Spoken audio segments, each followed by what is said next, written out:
This is Earl White. This is a short video about a client question that I received earlier in the week. The client was selling and listed on the market a multifamily property, and she wanted to know what were her rights to require the tenant to comply with showings throughout the sale process.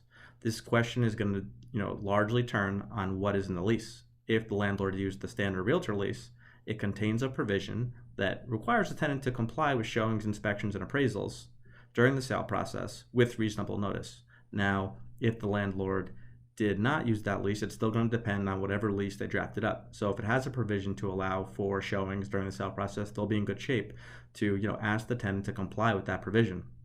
Unfortunately, if the landlord did not have a provision like that in the lease, the landlord does not have any right to require the tenant to comply with showings. Landlords do have the right to enter the property for purposes of reasonable inspections as well as emergency situations, but in terms of showings, if they did not have that provision in the lease, they are not going to be able to require the tenant to comply with showings.